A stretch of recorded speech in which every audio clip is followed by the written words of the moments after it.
제가 기도하고 말씀 나누도록 합니다. 하나님 아버지, 오늘도 가정에서 예배하는 믿음의 백성들에게 하나님의 은혜를 더하여 주시고 하나님의 뜻들이 우리 안에 머물 수 있도록 은총을 허락하여 주시옵소서. 하나님 아버지, 우리가 이곳과 저곳에서 예배하는 자들이 아니라 신령과 진정으로 예배하는 자들이 되기를 소망하오니 오늘도 주님께서 주시는 로마서 5장의 말씀으로 이 회개하고 황당하고 또 암울한 이 시대를 이겨나가는 놀라운 은혜가 있게 하여 주시옵소서. 이런 어려움 때문에, 이런 죄악 때문에, 이런 문제 때문에 예수님께서 십자가에 못 박혀 죽으셨고 우리가 사순절을 격사오니 주님 동행하옵소서. 우리 주님 예수님의 이름으로 기도합니다. 아멘. 성도님들과 전화를 드리거나 또 만나거나 문자를 드리면서 듣게 되는 가장 요즘 말이 뭐냐면요, 예배가 그립다입니다. 예전에는 그저 일상적이고 또 평범했고 어떤 데는 지루하기까지 했던 그런 일들이 얼마나 감사한 일인지 다시금 경험하게 됩니다. 그렇지만 상황이 이렇게 흘러가게 되는 정부나 정치계의 무능함이나 또한 다른 이유들이 우리를 화나게 하고 불편하게 하는 것이 사실입니다. 제일 저의 마음 가운데 불편하고 또 죄송한 것은 하나님께 온전히 예배드리지 못한다는 생각이 제 마음 가운데 있습니다. 그런데 놀랍게도 하나님께 죄송하다는 마음을 가지면서 제 마음 가운데는 더욱 날카로워지고 또 예민해지는 모습이 제 안에 있음을 보게 됩니다. 정글이나 산에서 맹수들이 제일 위험할 때가 있다고 합니다. 사람들에게 가장 위험할 때가 언제냐면요, 바로 상처를 입었을 때나 굶주림에 허덕일 때라고 합니다. 요즘 우리나라의 사태가 이러한 것이 아닐까 생각합니다. 가뜩이나 어려운 시기라고 했었는데 더욱 온 국민, 아니 온 세계가 그렇게 어려워지고 날카로워지는 상황이 되고 있습니다. 이 시국을 견디고 벗어난다 하더라도 이후에 올 경제적인 문제와 어려움들을 걱정하는 일들이 이 땅 가운데 이미 많아지고 있습니다. 이러한 가운데 하나님께서는 우리에게 로마서 5장의 말씀을 우리에게 허락하십니다. 로마서 5장 1절과 2절을 함께 읽어봅니다. 로마서 5장 1절과 2절. 그러므로 우리가 믿음으로 의롭다 하심을 받았으니 우리 주 예수 그리스도로 말미암아 하나님과 화평을 누리자. 또한 그로 말미암아 우리가 믿음으로 써있는 이 은혜에 들어감을 얻었으며 하나님의 영광을 바라고 즐거워하느니라. 아멘. 상처 있고 또 배고픈 맹수일수록 위험한 것처럼 우리가 부족하고 잘못했다고 생각할 때, 또 아니면 다른 사람이나 다른 단체가 부족하고 잘못했다고 생각할 때 우리의 정서는 갈등과 반목 그리고 비판으로 나아가게 되는 것을 보게 됩니다. 이때 우리 믿는 자들에게는 그럼 다른 이들과 달라야 하는 것이 무엇이냐? 바로 예수님으로 인한 화평을 마음에 품어야 한다라고 하는 것입니다. 저는 이것을 오늘 하나님께서 우리에게 화평의 등불, 우리의 마음을 밝힐 수 있게 하셨다라는 마음이 왔습니다. 우리가 생각하는 화평은 막연한 것이 아닙니다. 믿는 자들에겐 굉장히 구체적인데요, 무조건 덮자는 것도 아닙니다. 믿는 사람들은 무조건 잘못한 것들을 모른 척하거나 덮는 것이 아니라 잘못한 건 잘못한 것으로 갖고, 불편한 것은 불편한 것으로 갖고, 아닌 것은 아닌 것으로 갖는 것입니다. 그러나 우리가 이런 상황 안에서 잘못된 것들을 알고, 불편한 것들을 알고, 부족한 것들을 알고, 모자른 것들을 알게 될 때, 그때 우리는 그것만을 생각하는 것이 아니라 예수님께서 행하신 일들을 마음에 품을 때입니다. 우리에게 있는 많은 불안은 우리를 삼키고 때때로는 우리가 생각하는 길로 나아가지 못하게 하며 일들을 그르치게 합니다. 그러나 예수님께서 행하셨던 일을 우리가 생각하게 될 땐 놀라운 일들이 바로 이런 우리에게 있는 반목과 불화와 상처와 평가는 우리를 삼키지 못하고 우리 통제 안에 들어있게 될 수 있다는 것입니다. 다스릴 수 있게 된다고 하는 것입니다. 이것을 생각하지 못하고 우리에게 있는 많은 불화와 갈등들과 불편함들은 바로 개인들의 관계와 가족의 관계를 넘어서서 하나님의 관계를 손상시키게 된다라고 하는 것입니다. 이번 우한 사태로 인해서 아주 극단적인 처방을 받았던, 조치를 받았던 우한은 요즘 조금 숨통이 트이는 것 같아요. 그런데 거기서 나타나는 말들 중에 하나가 가정폭력이 2배로 늘어나고 이혼이 많이 생겼다는 것입니다. 같이 갇혀 있으니까, 억압되어 있으니까, 자유가 없다고 생각하니까 그들이 통제권을 벗어나서 온갖 안 좋은 것들과 가정을 해야 하는 일들, 또 상대방을 해야 하는 일들이 생기는데, 이럴 때일수록 우리에게는 예수님께서 주신 화평이 우리에게 있어야 된다. 이 말은 또 다른 말로는 우리에게 하나님께서 우리에게 어떻게 하셨는지를 기억하게 될 때 우리는 다소 우리에게 있는 불편함과 어려움들을 극복할 수 있게 된다라고 하는 것입니다. 성도 여러분, 갈등이 있을 수 있습니다. 어려움이 있을 수 있습니다. 그러나 아무리 우리에게 갈등이 있다 하더라도 우리 마음속에 예수님이 주신, 우리에게 예수님께서 주신 화평이 우리에게 있다면 우리는 이 어둠과 우리에게 달려드는 어두운 불편함들 이길 수 있습니다. 그래서 우리는 주님이 주신 화평을 마음에 품어야 한다는 것입니다. 여러분, 6절과 8절을 한번 다시 읽어봅니다. 6절 먼저 읽습니다. 로마서 5장 6절. 어떤 분이 연락이 오셨어요. 성경을 보는데 목사님이 조금 늦게 읽어주시면 집에서 말씀을 펴놓고 가정예배를 드릴 때 볼 수 있다라고 언주를 주셔서 조금 기다려봅니다. 6절입니다. 우리가 아직 연약할 때에 기약대로 그리스도께서 경건하지 않은 자를 위하여 죽으셨도다. 또 8절입니다. 아주 유명한 말씀이죠. 개인적으로는 참 귀히 여기는 말씀인데요. 8절, 우리가 아직 죄인 되었을 때에 그리스도께서 우리를 위하여 죽으심으로 하나님께서 우리에 대한 자기의 사랑을 확증하셨느니라. 그렇습니다. 예수님의 화평, 예수님께서 우리에게 주시는 놀라운 능력들은 우리가 좋은 때, 좋은 여건, 제대로 된 상황들이 아니라는 것입니다. 성도 여러분과 저는, 또 세상을 사는 사람들은 좋은 여건과 제대로 된 상황을 보게 되지요. 사실 우리의 삶들을 좀 돌이켜 보셨으면 좋겠습니다. 좋은 여건과 제대로 된 여건, 상황들이 얼마나 많았습니까? 사실은 그 상황과 여건을 만들기 위해 노력했지만 언제나 우리는 목마름이 있었고 좋지 않은 여건들이 있었던 것입니다. 여건과 상황은 종종 그래서 우리를 더욱더 반목하게 하고 힘들게 하고 상처받게 하는 일들이 됩니다. 그러나 그런 상처 안에서 우리는 이런 좋은 여건과 상황을 바라고 또 움직이기 때문에 도리어 이런 것들을 바라고 요구할 때 우리는 더욱더 어렵게 되는 것이죠. 그래서 아주 가난한 사람보다도, 또 아주 부자인 사람보다도 부자이고 싶은 사람, 또 중산층이 되고 싶은 사람들이 더더욱 갈등이 많고 힘들다, 행복하지 못하다라는 이런 사회학 연구들을 여러분들이 들었던 적이 있는 것이 이것과 같을 것 같습니다.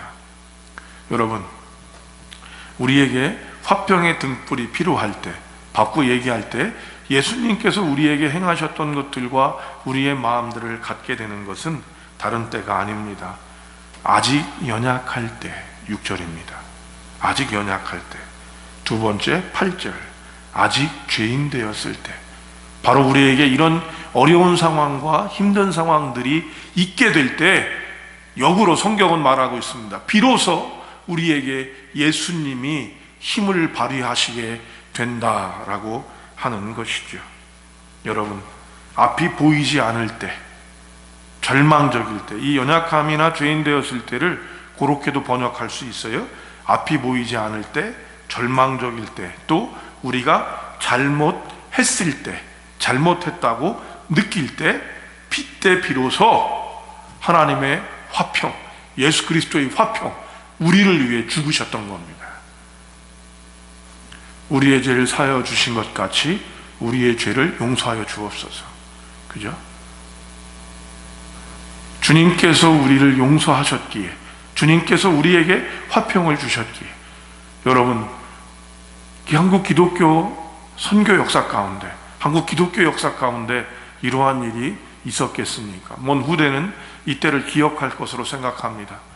바이러스가 얼마나 무서운 것인지, 그리고 우리가 얼마나 보잘것없는 존재였는지, 인간이 가졌던 과학과 물질의 정점에 있는 2020년, 기대하고 무엇인가 더 많을 것이라고 생각했던 이 시대의 정점 안에서 우리는 아주 작은 바이러스 하나에 전 세계가 벌벌 떨며 우리가 아무것도 아니라는 것들을 고백할 수밖에 없는 모습들 속에서 우리는 있는 것입니다.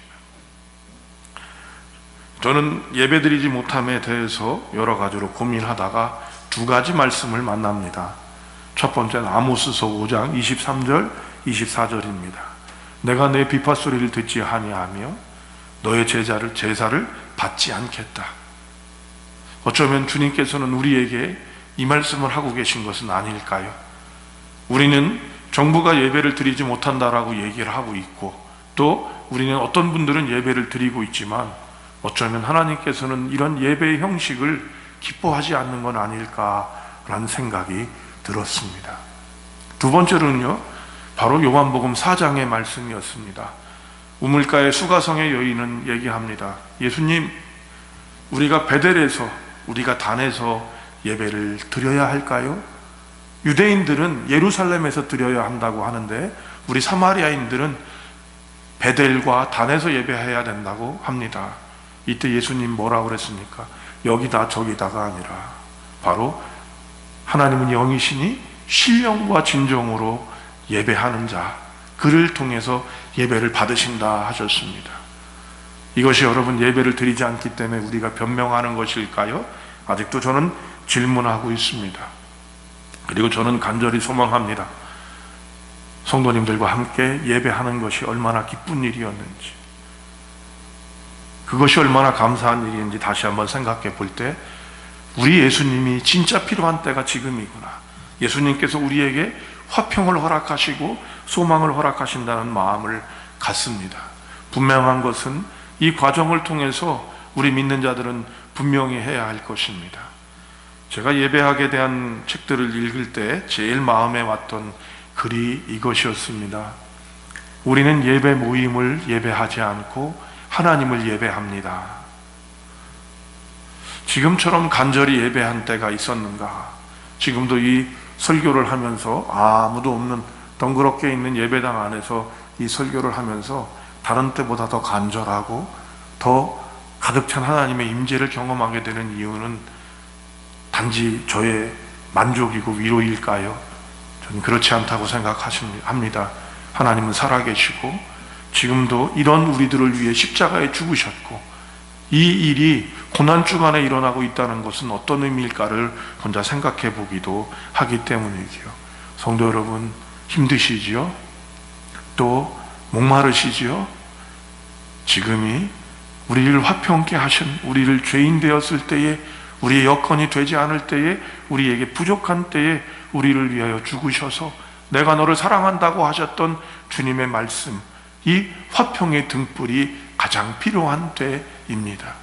우리가 움츠리는 것이 아니라 기껍게 하나님의 일들을 감당해 나가는 우리가 되기를 소망해 나갑니다. 여러분, 이런 우리에게 하나님께서는 소망을 주셨습니다. 우리가 죽어도 우리는 소망이 있는 이유, 바로 이것입니다. 3절 4절인데요. 읽어보겠습니다. 요한복음 로마서 5장 3절 4절. 다만 이뿐 아니라 우리가 환난 중에도 즐거워하나니 이는 환난은 인내를, 인내는 연단을, 연단은 소망을 이루는 줄 알미로다 라고 얘기합니다. 여러분, 한국교회는 역사 이래로 이런 어려움에 봉착하지 않은 적이 없었습니다. 예배를 이런 식으로 핍박하던 때가 없었습니다. 또 우리 자발적으로 예배의 모임을 닫아야 하는 때도 없었습니다. 전 세계입니다. 한국교회사는 그렇다 친다면 여러분, 2000년 된 로마교회는 문을 닫는 일을 지금도 행하고 있습니다. 지금은 우리에게 가장 큰 환난입니다. 믿지 않는 사람들은 예배 모임 한번 안 드리면 어떠냐라고 얘기하지만 믿음이 있는 여러분과 저에겐 분명합니다. 예배를 드린다는 것이 얼마나 우리에겐 소중한 것인지. 목사가 될 때 이 예배를 위해서 목숨을 걸어야 한다고 배웠던 사람이 접니다. 성도 여러분, 그만큼 우리에게 중요한 것임에도 불구하고 우리가 이 모임을 멈춰야만 하는 당위성이 있는 이유, 바로 환난이기 때문입니다. 갈등이 있습니다. 그래서 목마름이 있습니다. 불화가 있습니다. 스트레스가 있습니다. 얼마 전 그런 단어가 나왔더라고요. 코로나 블루. 이 블루라고 하는 단어가 우울증을 표시할 때도 나타내는 단어인데요. 전 세계가 코로나 블루에 걸렸다라고 얘기를 합니다. 여러분, 이런 것들이 있음에도 말미암아 우리 마음 가운데 예수님의 의로, 예수님의 행하심으로, 예수님의 십자가 지심으로 화평의 불을 밝힐 수 있게 되면 이것이 얼마나 귀한 일이겠습니까? 그리고 성경은 분명히 얘기합니다. 이것이 바로 단방에 되어지는 것이 아니라 여러 과정을 거치게 된다라고 나오죠. 환난은 인내하게 한다는 것입니다. 인내는 끈기를 갖게 한다는 거예요. 이 끈기가 결국엔 우리에게 소망을 준다는 것입니다. 성도님들을 못 뵌 지가 한 달이 되어 갑니다. 그래서 여러분, 전화를 드리면 요즘에 전화를 계속해서 돌려보고 전화 받으시는 분도 있고 그렇지 않은 분도 있고 또 제 전화번호에 한 번도 없었던 분도 있어서 제가 회개하기도 하고, 그런데요, 제일 먼저 드리게 되는 말씀이 목소리 듣고 싶어서라는 단어를 사용하고 있습니다. 성도 여러분, 이 환난 가운데 하나님께서는 우리에게 인내를 주시고 연단을 주실 것입니다. 견디게 하실 것입니다. 그리고 우리에게 소망을 갖게 하십니다. 이것이 예수를 믿는 우리, 예배하는 우리에게 주시는 하나님의 뜻임을 믿습니다. 그리고 무엇보다도 이것이 예수 믿는 우리의 힘이 됩니다. 성도 여러분, 이 상황이 장기화될 것 같아서 저는 오늘부터, 아니죠, 내일부터 금식을 하고자 합니다. 성도 여러분들께도 우리가 했던 사순절에 했던 릴레이 금식을 함께 또 목회 서신을 보내서 함께 진행하고자 합니다. 15일 이후 22일, 물론 당회에서 결정을 해야 되지만 지금 상황들을 봤었을 땐 22일도 저희가 예배할 수 없는 상황이 될 것이 거의 명료해지는 상황입니다. 그래서 여러분들에게 뭐 예배를 드리든 안 드리든 릴레이 금식을 해서 이 가장 강력한 기도인 금식으로 우리가 함께 하는 것이 어떨까, 그리고 떨어져 있지만 릴레이로 함께 할까 하는 마음을 갖고 있습니다. 하나님께서는 이 흉악의 사슬을 풀어주실 것입니다. 소돔과 고모라가 의인 10명이 없어서 하나님께서 그런 어려움을 주시고 멸망시키셨다면, 우리에게 의인 10명이 필요하다면 큰 역할은 하지 못할지 모르지만 우리가 그 의인의 10명의 반열에 동참하고 함께하면 어떨까 생각합니다. 우리가 함께 모여서 예배하지 못하는, 예배 모임을 갖지 못하는 것들, 그리고 바이러스로 병든 세상을 향한 이 상황 안에서 우리가 예배를 잠시, 예배 모임을 멈추는 것은, 가정 예배로 대체하는 것은 이 세상을 향한 우리의 십자가가 아닐까 생각해 봅니다. 성도 여러분, 이 귀한 은혜를 우리가 믿는 예수님으로 말미암아 세상에 화평을 전하는 저와 여러분이 되기를 바랍니다. 어떤 분은 마스크가 없어서 화를 내시다가 쓰러지신 분도 있다 신문에 나오더라고요. 여러분, 이런 화평이 없는 세대 가운데 우리가 화평을 전해야 하며, 그것을 위해선 예수님으로 인한 화평이 우리에게 주장되고 그것이 밝혀질 수 있기를 축복합니다. 예수님은 여전히 살아계시며 우리는 이해할 수 없는 이 코로나19의 사태를, 또 예배 모임을 멈춰야 되는, 가정 예배로 대체해야 되는 이 사태를 하나님께서는 나중에 알게 하실 것이고, 우리는 더욱더 예수님과 화평으로 연약할 때에, 죄인 되었을 때에 이런 상황 가운데 십자가를 지신 그분을 고백하는 저와 여러분이 되길 주님의 이름으로 축복합니다. 아멘. 기도하겠습니다. 주님, 교우들이 보고 싶습니다. 함께 예배하고 싶습니다. 주님, 이것들을 알게 하심에 감사드리오되, 전 세계가 하나님 병으로 힘들어하고 있습니다. 바이러스로 힘들어하고 있습니다. 주님, 치유하여 주시옵소서. 우리가 잘못한 것이라면 먼저 우리 믿는 자들이 악한 길을 떠나고 주님 보혈의 공로로 아뢰게 하여 주시옵소서. 그리하여 주님, 이 땅이 더욱더 욕심이 아니고 자기가 썼던 왕관을 내려놓고 주님께 나오는 놀라운 은혜가 있게 하옵소서.